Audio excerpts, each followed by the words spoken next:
When I was 7 years old, oh, by the way, tell somebody beside you again, your Father knows what you need.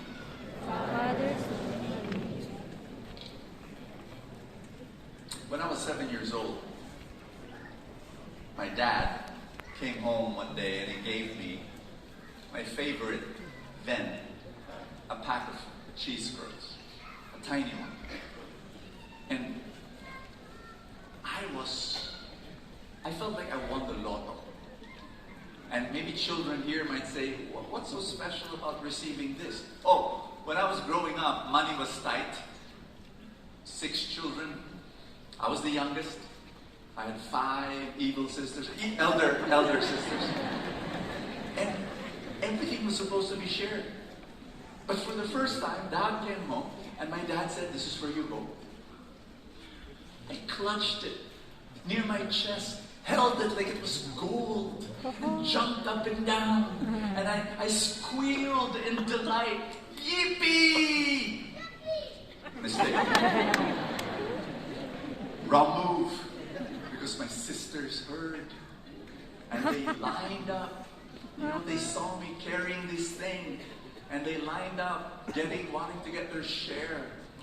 And I already counted. There were 22 curls. And so if each of my sisters, there were 5 of them, if each of them would get 2 each, there'll be 12 left. And I could live with that, you know. So I told each of my sisters, 2 only. Imagine I'm 7 years old, 2 only, But will my sisters be happy with 2? Of course not. And they used their feminine charm. 1 more, please, 1 more. I was left with 7. And I sucked, went into a corner. I thought I had everything. But there I sucked in a corner, ate my 7 curls. And then when there was none, I licked the crumbs in the tin foil. I mean, I felt so sad. Do you know why I felt sad? Ask me why. Why? Because as a 7-year-old boy, my 7-year-old mind said, there are only 22 curls in the universe. Are you listening to what I'm saying? There are only 22 curls in the universe, and there are so many of us, and there was scarcity here. And my dear friends, is this not the reason why we worry? We worry because we think there are only 22 curls. And not only the reason why we worry, but also why we go to war. The reason why we worry and the reason why we go to war and we enter conflicts is because we think there are only 22 curls in our universe. There's only this one patch of land that we have to fight for. There is only this amount of money and it is limited. There is only a few jobs that we need to grab. There is only this little shred of dignity that I have to preserve. When you think there is scarcity and that you live in a scarce universe ruled by a stingy God, you will worry. There is no choice. You have to worry. Kasi konti lang. Are you listening to what I'm saying? And you have to fight tooth and nail for that which is little. And that's why siblings will fight sometimes for a pack of cheese curls and sometimes for inherited property. Everybody saying,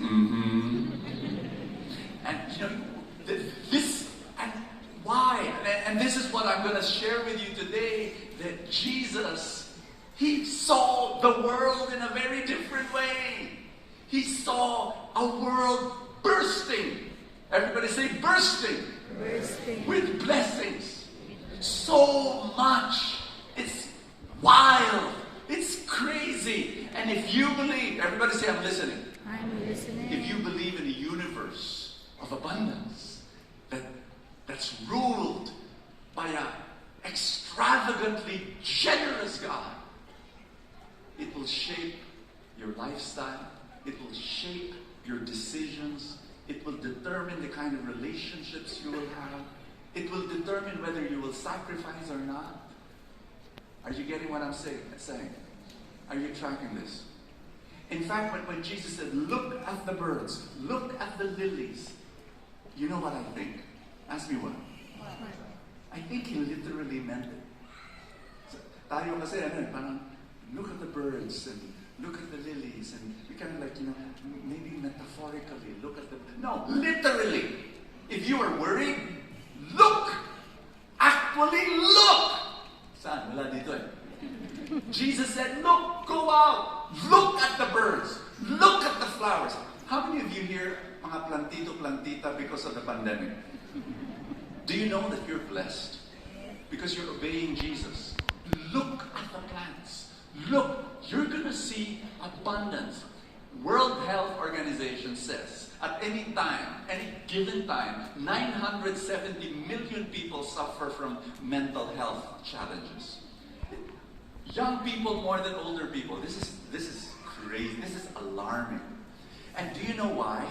There are many reasons, obviously. Many, many reasons. But there is one that I want to point today. Ask me what? Our modern lifestyle has made us trapped, cooped up in cubicles, staring in our screens, many, many times not even able to step out of nature. Are you listening to what I'm saying? And maybe what Jesus is saying, if you're worried, please, look at the birds. Look at the lilies. Get out. See the vastness of creation. Instead of looking at your little world and being trapped where you are. You know, I believe, I really do, that we should step out into nature, not once a month, not once a week, not when you have a vacation in the beach every 3 months, not when you go mountain climbing once every blue moon. No, daily. Do you hear me? Say this with me. Every single day. Hold someone's hand. Your friend, your spouse, your brother, your sister. Look at that person's eyes. Tell that person, every single day. See the vastness of creation. See the abundance of God. And while you're outside and under the sun, walk and run and bike and do whatever. But be in nature and understand God is big. And God is bigger than whatever need that you have. Can I ask this question? Are you worried? Sometimes. Are you worried? You know, there are needs and there are all these things happening and crises and difficulties and trials and problems. Here's what Jesus says. Look at the birds. Look at the flowers. Get out into nature. There was this one time. I mean, every day I go out and I bike. And I love it. And then in the middle of my bike ride, I sit under a tree. And then I read, I pray. I just love it. I just so love it. But there are days I can't do it. There was this one day, I woke up one morning, and I had this nagging thought of a problem that I should solve, but I did not know how to solve in one of my businesses. And it pestered me. Just like a bee that was buzzing and I could not get rid of it. It's like, you know, how many of you ever experienced overthinking? You've experienced that?